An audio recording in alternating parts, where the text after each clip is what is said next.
eu sou a Carol Lins, do blog Carteira Azul, e no vídeo de hoje eu vou te explicar 3 passos que você tem que seguir para começar a investir.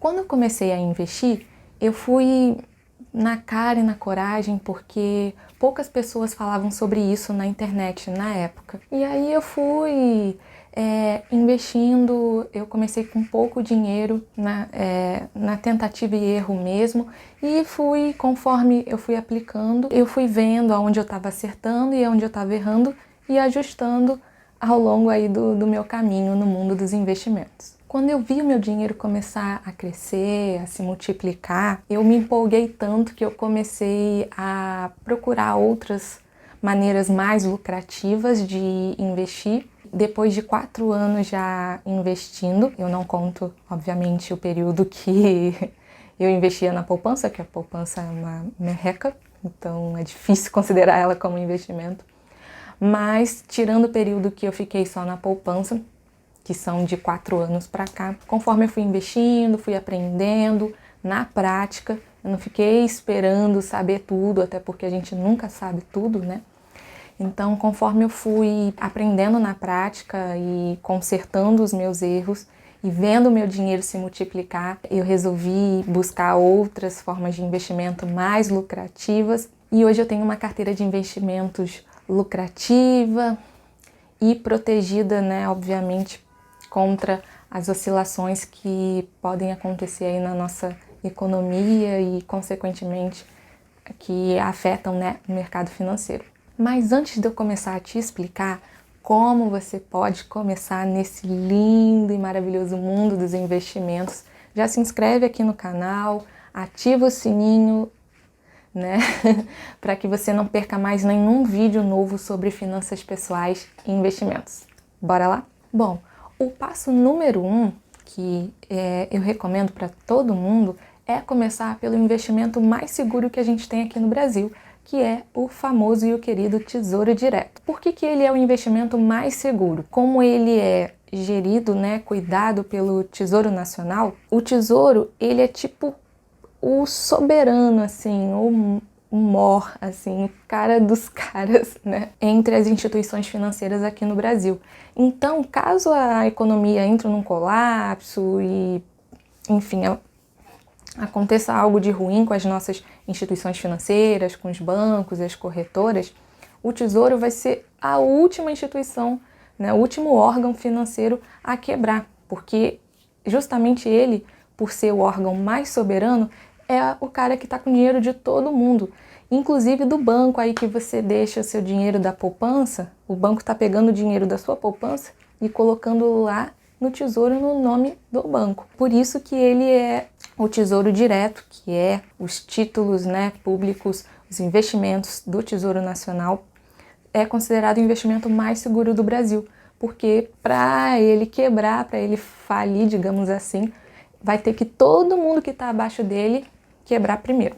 Fora que o Tesouro, ele tem os valores aí mais acessíveis do mercado financeiro. Tem alguns títulos, que acho que, se eu não me engano, é o prefixado ou IPCA, que eles estão em torno entre 30 e 40 reais aí nessa casa, mais ou menos, de valor mínimo. Então, dá para qualquer um investir, mesmo que você comece com pouquinho, dá para começar, porque tem um valor muito acessível, né? Bom, beleza, aí eu comecei a investir no Tesouro, comecei a ver meu dinheiro crescendo, me empolguei. E aí, qual é o passo número 2?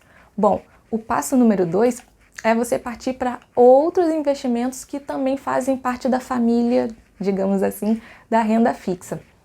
O Tesouro Direto é um desses investimentos que fazem parte da família aí da renda fixa aqui no Brasil. Quais são esses outros tipos de investimento que você pode partir, né, e começar a investir depois de ter conhecido o Tesouro Direto? Bom, nós temos o CDB, nós temos o RDB, que é a aplicação financeira, né, o investimento lá da Nuconta, da Nubank.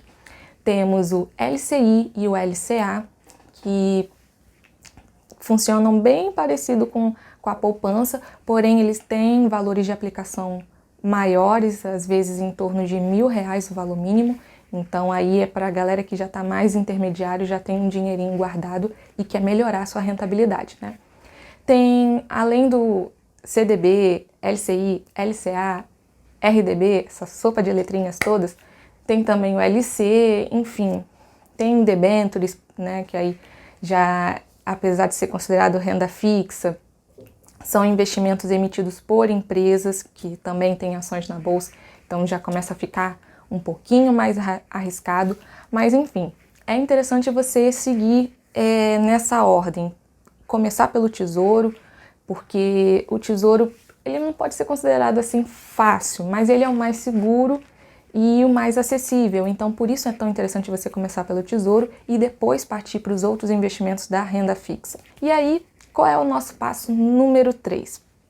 Bom, depois que você já começou a investir no Tesouro, também já tem um pouquinho em outras aplicações, já conhece, já estudou um pouquinho, já praticou um pouquinho, né, investiu um pouquinho nessas outras modalidades aí da família da renda fixa, é aí que, se você, claro, tiver estômago para isso, você pode partir para a famosa e a cobiçada e também muito odiada por outras pessoas, que é a renda variável, que é todos os investimentos que são negociados lá na nossa bolsa de valores. Bom, e aí qual investimento é interessante? Claro, lembrando que só vá para a bolsa de valores se você já tem uma reserva no Tesouro Direto ou em outro investimento seguro e fácil de resgatar da renda fixa. E se você tem o que a gente chama de apetite ao risco, né? Se você aguenta ver as oscilações do mercado financeiro. Tem gente que é super conservadora e não aguenta, né? Tipo, eu perdi 10 reais aqui. Tem gente que começa a ver, né, o dinheiro caindo, né, no Tesouro IPCA e já fica desesperado. Imagina na bolsa, que as oscilações são bem maiores, né? Então só comece na bolsa e procure saber estudar e aplicar na renda variável se você realmente tem estômago, tem emocional para isso. Porque essas oscilações, esses ganhos e essas perdas aí diárias são super comuns. E aí o que eu acho interessante de você, pelo menos comigo, foi interessante começar na renda variável por esse ativo, esse tipo de investimento específico, foi o fundo imobiliário, né? Ele funciona, a negociação dele, enfim, a mecânica dele é bem parecida com as ações. Você vai lá na bolsa, digita o código lá do fundo imobiliário e compra ou vende, né, caso você já tenha comprado. Como os fundos imobiliários têm uma lógica parecida com as ações, são negociadas na bolsa, cada uma tem o seu código. Elas também têm outra vantagem interessante, é que elas têm menos oscilação de preço ali, né, sendo negociado com relação às ações.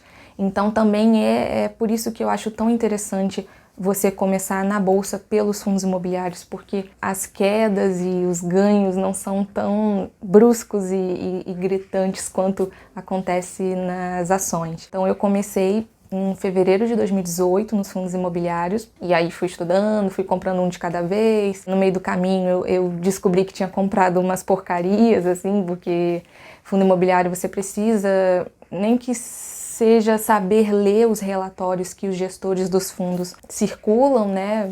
Normalmente uma vez por mês. Então, se você não tem muito, você quer se arriscar um pouquinho mais para, obviamente, buscar rentabilidade, ganhos maiores do que na renda fixa, e você está com preguiça de começar a estudar tanto ações quanto fundos imobiliários, tem outra alternativa também um pouco mais fácil aí de você começar na renda variável, que são os ETFs, é uma sigla em inglês que basicamente significa fundo de índice. Tem também os fundos de ações. Aí eles já não são negociados na bolsa, né? Você vai lá na tela da sua corretora, vai numa página lá que tem só fundos de investimento, né? E aí você escolhe lá, você consegue ver como é que foi a rentabilidade, ver todo o histórico, todas as informações do fundo, mas os fundos de ações eles não são negociados na bolsa, é um pouquinho diferente. A diferença, além de não ser negociado na bolsa, é que quem vai escolher por você, né, as ações que vai estar lá na sua carteira, vai ser, na verdade, o gestor do fundo. Então, se você tem preguiça ou, né, acha muito difícil ainda, né, mas quer começar a se arriscar um pouco, é interessante você começar pelos fundos de ações, porque aí você coloca o seu dinheiro lá e o gestor vai fazer o resto do trabalho por você, escolhendo lá as ações, aí ele vai investir em um monte de ações, vai pegar o dinheiro lá dos cotistas que investiram no fundo e vai comprar as ações, comprar e vender, né? Cada um tem uma estratégia diferente. É uma maneira mais fácil de, se você quiser começar a se arriscar nesse mundo das ações. Aí o ETF, ele também é negociado, tem um códigozinho na bolsa para comprá-los, assim como as ações e os fundos imobiliários. E aí os ETFs, eles vão investir, assim, na verdade eles não vão investir, eles vão espelhar, né, que é um termo mais fácil, assim, de ficar claro. Eles vão escolher um índice específico da bolsa, tem o índice Bovespa, que é o nosso índice principal das ações mais negociadas na nossa bolsa, tem o índice de Small Caps, que é de empresas com valor de mercado abaixo de $1 bilhão, e aí também tem um índice lá dessas empresas com essas características. E aí o ETF é um pouquinho diferente do fundo de ações, que aí eles vão acompanhar, vão escolher um índice específico da bolsa e acompanhar a rentabilidade, a evolução, toda a movimentação que acontece nesse índice. Então, os fundos de ações e os ETFs, caso você queira começar aí a se arriscar um pouquinho na bolsa, e tá aí com uma certa preguiça ou um certo receio, ou o que seja, para começar, começa por eles, que aí você não tem tanto trabalho. O único trabalho que você vai ter é abrir lá a tela da corretora e aplicar o seu dinheirinho. Show de bola, né? Bom, então, pessoal, no vídeo de hoje vocês aprenderam os 3 passos para começar a investir. Agora eu quero ver qual vai ser a sua desculpa para não começar, né? Você já investe? Se sim, em quê? Me conta aqui nos comentários que eu vou adorar saber o que você anda fazendo aí com o seu patrimônio, beleza? Se ficou alguma dúvida, enfim, ou você queira fazer alguma sugestão, deixa aqui nos comentários também que eu vou ler e responder tudinho, beleza? E também, claro, para fortalecer, para que esse vídeo chegue a cada vez mais pessoas, não esquece também de deixar o joinha, tá bom? E compartilhar também esse vídeo para alguém que você conhece que quer começar a investir, tá cheio de medo, cheio de receio. Manda esse vídeo para ele para ver se ele toma coragem, porque investir não é complicado, é só você seguir um passo de cada vez e começar pelo mais fácil e mais seguro. Por hoje é só, um beijo e até o próximo vídeo. Tchau, tchau!